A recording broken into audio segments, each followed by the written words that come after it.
Caroline sont en place. Notre invité est arrivé. Monsef Marzouki, le président du Congrès pour la République, le CPR. C'est un parti qui est interdit en Tunisie. Il a été plusieurs fois emprisonné. Il vit aujourd'hui en exil en France. Il est donc l'un des principaux opposants au régime de Ben Ali et il n'exclut pas d'être candidat, face à lui certainement, en 2014. Je vous en prie, soyez le bienvenu, installez-vous et merci d'être avec nous ce matin.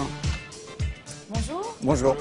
L'armée est déployée dans les rues de Tunis. La question qui se pose ce matin, c'est est-ce qu'on est à la veille d'un coup d'État ?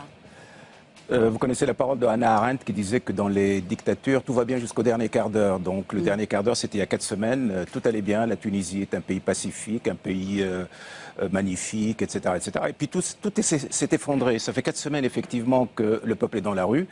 Et ça fait 4 semaines que la police tire sur le peuple. Je tiens à attirer votre attention sur le fait que nous sommes actuellement à une centaine de morts.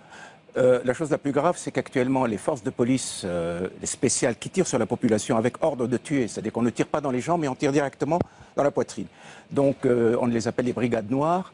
Nous avons une vidéo hier où, justement, on voit un de ces tigres noirs en train de tirer sur un soldat. Donc là, maintenant, les tigres noirs sont en train de tirer sur des soldats pour donner l'impression qu'effectivement, ce sont les populations qui sont en train de s'en prendre aux soldats et pour amener justement l'armée qui actuellement balance à être du côté du pouvoir. Or, je suis quasiment sûr que jusqu'à présent, l'armée qui protège le peuple contre les brigades noires et contre les policiers de Ben Ali, donc cette armée n'a pas encore pris position. Mais elle pourrait le faire dans les prochains jours, c'est ça que vous êtes en train de nous expliquer ? Absolument. Moi, je crois que le fait que la police maintenant tire sur l'armée, c'est pour la provoquer, pour amener l'armée à être du côté de la dictature. Mais je crois que le limogeage du chef d'état-major qui a refusé de tirer sur la population est un signe très fort. Donc l'armée est actuellement en état d'expectative. Tout le peuple l'appelle, y compris l'opposition, dont moi-même, à arrêter le dictateur, à l'arrêter. Et il y a quelques temps, je disais qu'il faut le laisser partir. Une transition pacifique, qui s'en aille. Mais maintenant, le peuple exige non seulement qu'il soit arrêté, mais qu'il soit jugé. Parce qu'une centaine de morts, ça ne s'est jamais vu. Nous sommes un pays pacifique, mais une centaine de morts tués pour intimider la population et pour l'amener à se soumettre, ça c'est inacceptable. Il faut que cet homme soit jugé, comme Ceausescu. Ben Ali a limogé le ministre de l'Intérieur. Il a ordonné la libération des émeutiers qui avaient été interpellés. Est-ce que vous prenez cela comme des signes qui marquent une volonté d'apaisement de la part du régime Ben Ali ? S'il veut limoger le ministre de l'Intérieur, il faut qu'il se limoge lui-même, parce que c'est lui le ministre de l'Intérieur. Il est le ministre de l'Intérieur, il est le ministre de l'Armée, il est le ministre des Finances, il est tout. Le dictateur fait tout. Et faire porter le chapeau sur un tartampion qui n'a absolument aucun pouvoir, c'est quand même se moquer du monde. Mais alors, vous dites, la seule solution, c'est qu'il parte. Il n'y a pas de solution médiane, il n'y a pas de possibilité. Non. Et si demain il dit, bon, je déclenche une ouverture politique, j'appelle des opposants en exil, vous n'y allez pas? Non seulement personne ne le croit. C'est un homme qui a menti surtout et pratiquement depuis 20 ans. C'est un homme qui n'a pas de parole.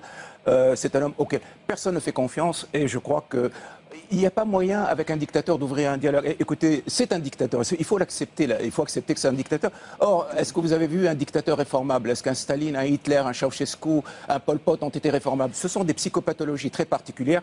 Et la seule façon, c'est que la Tunisie s'en débarrasse le plus rapidement possible pour que nous puissions enfin créer un État démocratique digne de ce pays. Est-ce qu'il y a une alternative politique crédible à mettre en face de Ben Ali dès aujourd'hui? Mais bien sûr. Mais écoutez, parmi tous les mensonges qu'on a racontés sur la Tunisie, un petit pays stable, c'était faux. Un petit pays prospère, c'était faux, etc.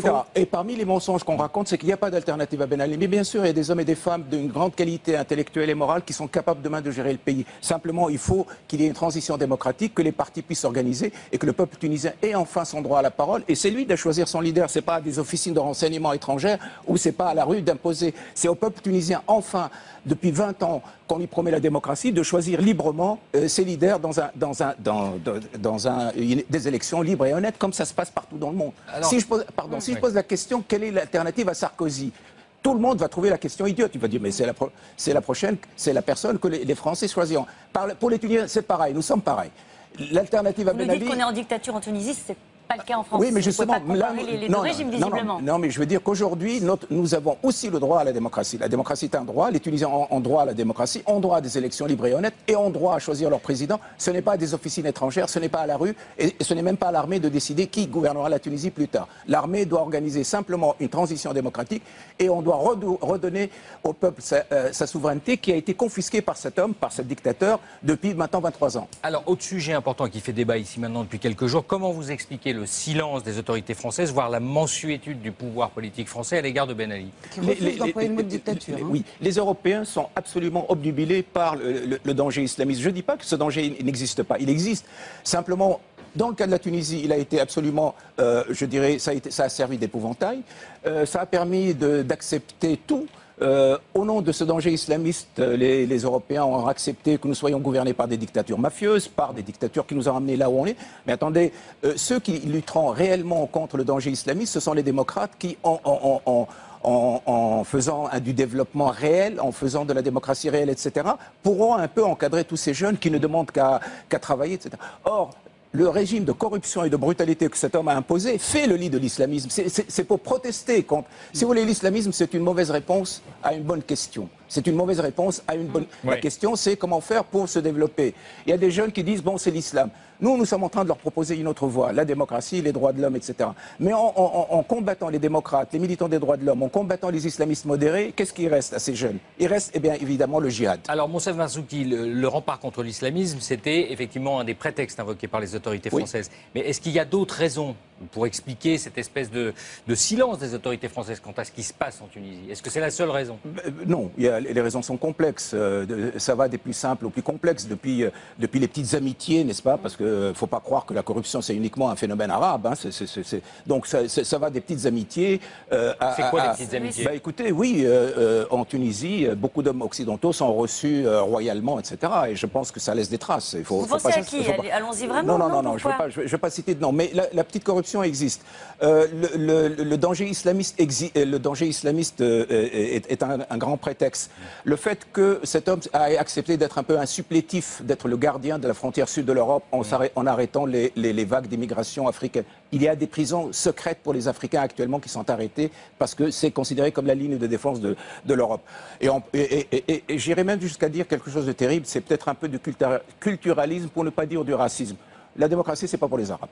En gros, c'est ça. Donc, en fin de compte, c'est pas si mal que ça pour eux d'avoir une dictature. Mais la liste, c'est ce qu'ils peuvent avoir de mieux. C'est ce qu'ils peuvent avoir de mieux. Et ça, moi, je dis qu'il est temps que les Occidentaux acceptent que de l'autre côté de la Méditerranée, nous avons pas seulement des droits économiques, mais aussi des droits politiques à réclamer. Quand Chirac est venu en Tunisie en 2001, il a insulté profondément les Tunisiens. En 2003, en disant de quoi vous plaignez puisque vous mangez à votre faim. Maintenant, nous ne mangeons plus à notre faim. Et c'est là où nous a mené la dictature. Et quand Nicolas Sarkozy a dit que la Tunisie cheminait vers la démocratie il y a 2 ans?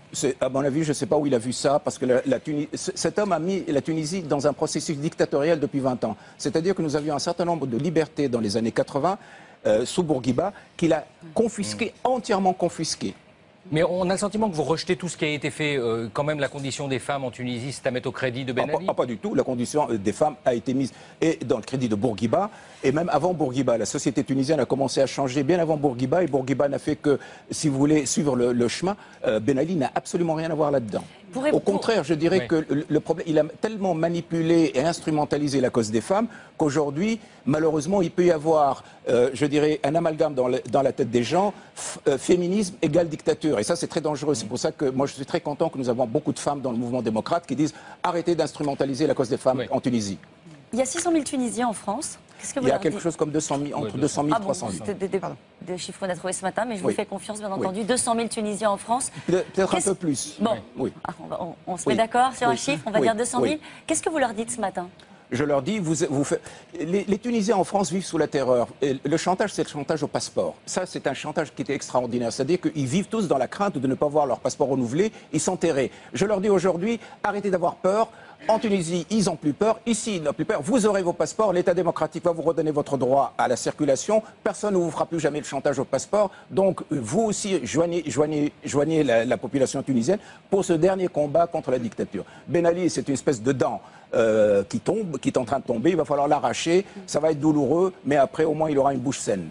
La terreur vient bien entendu du régime tunisien. Mais ils sont en train de tirer sur la foule et ils tirent sur les soldats. Qu'on soit clair. Ils tirent sur les soldats, c'est la terreur. C'est un homme qui est terrorisé par ce qu'il attend, donc il joue son va-tout et malheureusement la Tunisie va connaître davantage de violence dans les prochains jours. Merci d'avoir été avec nous, Monsef Merci. Marzouki. On vous souhaite malgré tout une bonne journée. Clara va venir nous rejoindre. Merci beaucoup.